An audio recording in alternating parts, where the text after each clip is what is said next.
I'm not going anywhere. He said it before, and he said it again at the US President Joe Biden as he's vowed again to stay in the presidential race, saying he's confident that the average voter still wants him on the Democratic ticket. Biden even calling into a daytime television show to repeat his mantra as he urged anyone who wants him to step aside to challenge him when the Democratic National Convention meets in August.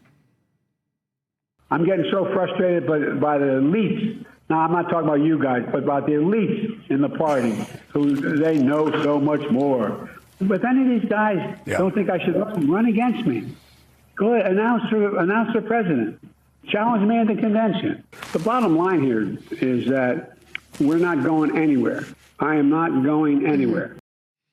Well, let's discuss all the latest then. Our international affairs commentator Doug Herbert is with me here on set. Good to have you with us, Doug. I'm not going anywhere, Steve. You're not going anywhere? Well, I hope not. Not for the next 5 minutes, anyway. Biden's campaign is scrambling, isn't it, really, to calm the anxieties of Democrats and, crucially as well, and of donors.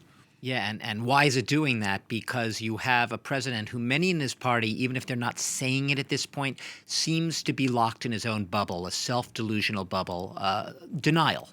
Like I said, not explicitly stated. The narrative that is sort of taking hold more and more as each day goes by, Stuart, in the U.S., is one in which Joe Biden, a well-meaning president with a very impressive record of achievement in office over the past 3.5 years, is seeing his campaign and his own role within it as the presumptive nominee starkly at odds in a very different way than many in his own party, not to mention the grassroots voters themselves.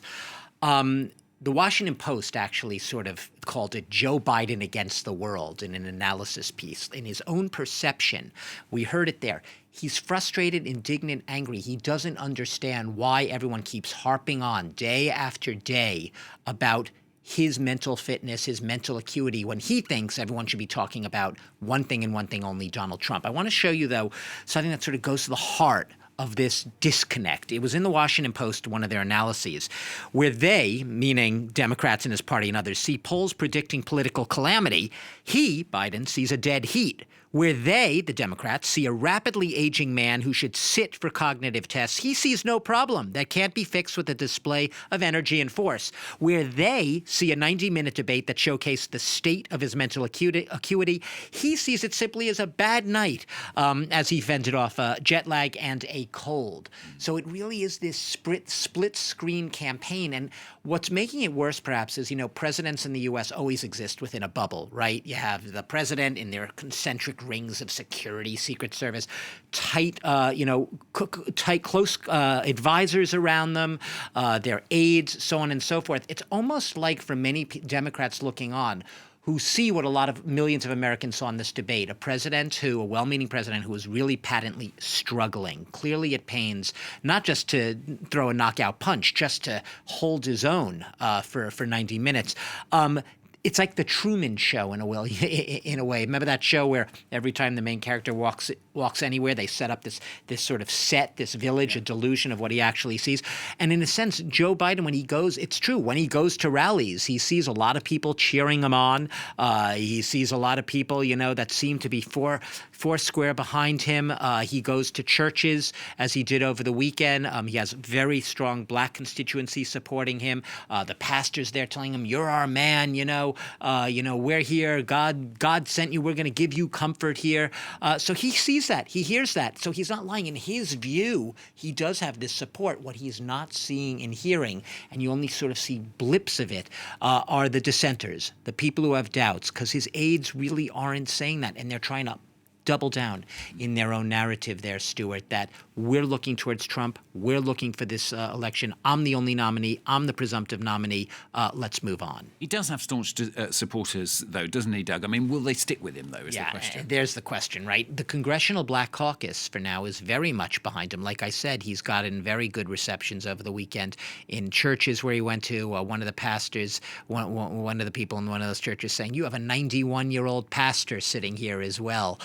You're a young whippersnapper, Mr. President, by comparison. So trying to pump him up, trying to show, give him a little wind in his sails right now. And like I said, Biden's sitting there and smiling through it all. Look, he is aware of this parallel narrative, but like I said, only in little blips. And he really sees his supporters, perhaps, as much more of as a much larger group than perhaps they are. There was a New York Times Siena College poll last week, very respected poll that came out, which showed that 74% of voters do not think that Biden, or they think that he's too old to be effective as president for another 4 years. 59% of those are Democrats. That shows really what this image problem is. His staunch supporters aren't that staunch, perhaps, and even the ones, there are a lot who have been holding out, right? The minority leader in the House, his name is Hakeem Jeffries. He's been canvassing opinion, hasn't been giving his own opinion yet, very respected in the party. Another big party leader, Chuck Schumer, the majority leader in the Senate. He also has been holding out, hasn't come out explicitly saying Biden should step aside. But you just sort of can't help but ask, is it a matter of time before they do?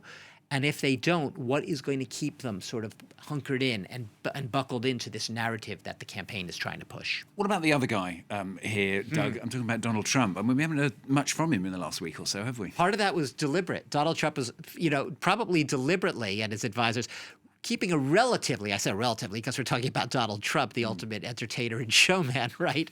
But keeping a relatively low profile, probably just letting Biden, as they would see it, go on self-destruct, let him, fumble over himself.